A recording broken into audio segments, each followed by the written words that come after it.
व्यासपीठावर उपस्थित नायगावचे लोकप्रिय आमदार माजी राज्यमंत्री सन्मान्य कालिदास कोळंबकर साहेब, सन्मान्य डॉक्टर अनंत पाटील साहेब, सन्मान्य गवई साहेब, सन्मान्य चौधरी साहेब, सन्मान्य राजेश हाटले, सन्मान्य विजय घरत, सन्मान्य केळकर, सन्मान्य रितेश सावंत, व्यासपीठावर बसलेले सर्व मान्यवर, स्वाभिमान संघटनेचे सर्व पदाधिकारी कार्यकर्ते, इथे उपस्थित सर्व माझे तरुण तरुणी मित्र, पत्रकार मित्र आणि विद्यार्थ्यांचे आलेले सर्व पालक, शासकीय नोकऱ्यांच्या बद्दल मार्गदर्शन शिबिर ही स्वाभिमान संघटनेच्या मार्फत आम्ही आयोजित केलेली आहे। पण या शिबिराच्या मागचा मुख्य हेतू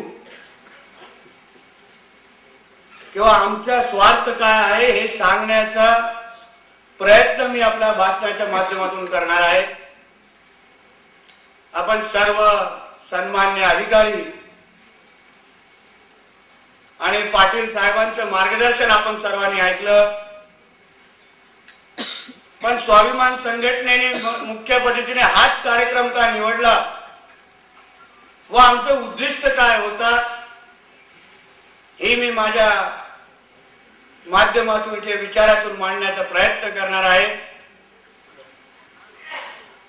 महाराष्ट्रामध्ये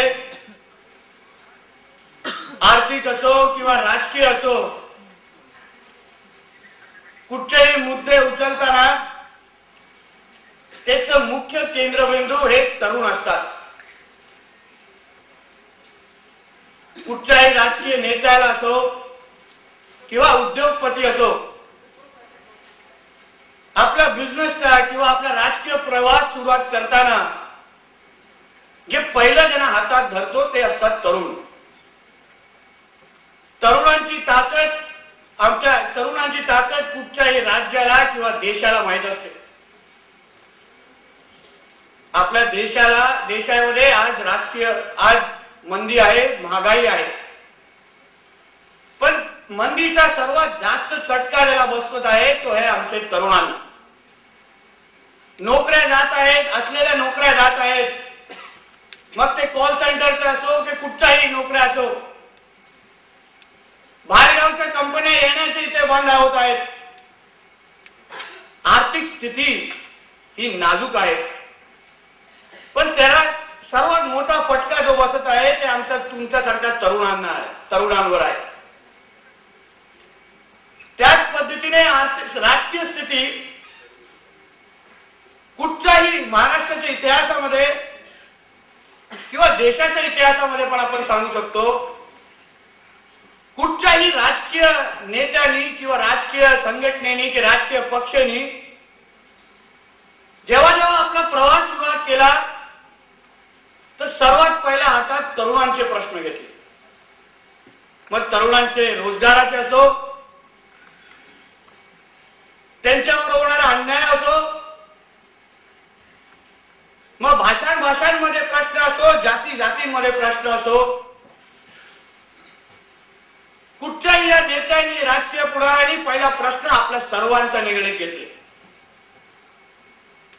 मग नोकऱ्यांच्या रोजगाराच्या बद्दल जे आंदोलन होतात, जे प्रश्न उचलले जातात, राजकीय नेते मोठे भाषण देतात, त्या मुद्दा जो आंदोलनाचा असतो तो त्या आंदोलनानंतर प्रश्न सोडवला जातो काय किंवा मुद्दा सोडवला जातो काय याच्यावर कोणीही प्रकाश टाकत नाही। मग शासकीय नोकऱ्यांच्या बद्दल या मागच्या 1 वर्षात की मी तर म्हणतो वर्षानुवर्ष आंदोलन होतात। रेल्वेच्या मध्ये भरतीच्या बद्दल जो प्रश्न उचलला गेला, मुद्दा उचलला गेला की रेल्वेच्या मध्ये भरतीच्या नोकऱ्या येतात, पण त्याच्याबद्दल माहिती पोहोचवली जात नाही, वृत्तपत्रामध्ये त्याची माहिती देत नाहीत, छापली जात नाहीत. तो मुद्दा उचलून राजकीय आंदोलन झाली. मुख्य पद्धतीने मराठी तरुणांचा वापर केला गेला. मराठी तरुणांना दंगलखोर ही ख्याती त्यांना दिली गेली. पण तो मुद्दा जो उचलला शासकीय नोकऱ्यांच्या रेल्वेच्या आंदोलनाचा, ते आंदोलन झालं. त्यांच्या मागचे जो नेता होता तो राष्ट्रीय नेता झाला. पण आमचा तो तरुणांचा प्रश्न सुटला की नाही हा प्रश्न त्या लोकांना कोणीच विचारला नाही. कोणीच विचारलं नाही. आंदोलन झाली, ते नेते मोठे होतात, पच्चे मेहनत करणारे, रक्त काढणारे जे कार्यकर्ते असतात किंवा ज्यांच्यासाठी आंदोलन होतात, तरुण असतात, त्यांचे प्रश्न तिकडले तिकडेच राहतात. बाकी सगळं काय सोयीचं त्या नेत्याप्रमाणे होतं. आमचा हा प्रयत्न ते चित्र बदलण्याचा आहे. राजकीय दृष्टी याच्यामध्ये काय नाहीये, राजकीय हेतू काय नाहीये.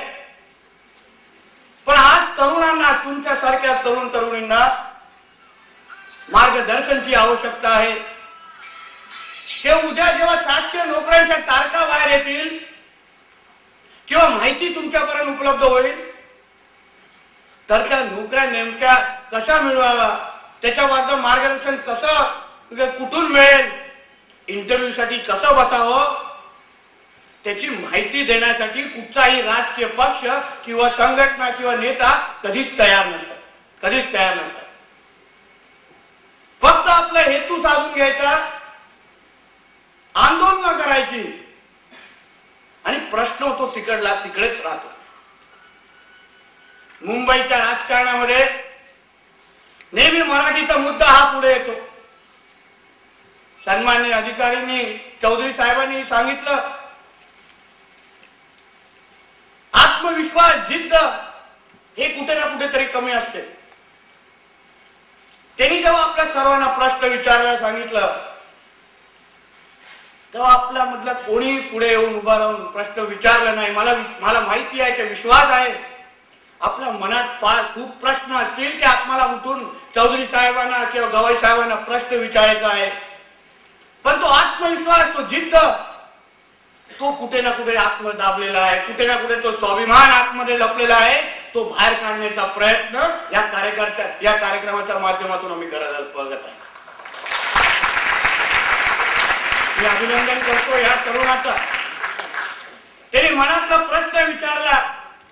उद्या तो परीक्षा द्यायला जेव्हा जाईल तेव्हा गवाई साहेबांनी दिलेलं मार्गदर्शन, त्याचे प्रश्न त्यांनी कसं सोडवले, गवाई साहेबांनी कसे सोडवले, त्या मुलाकडे त्याची माहिती असणार, त्याचे मार्गदर्शन असणार. मग आपण सर्वांनी का गप्प बसावं? आपण प्रश्न विचारायचे नाहीत का?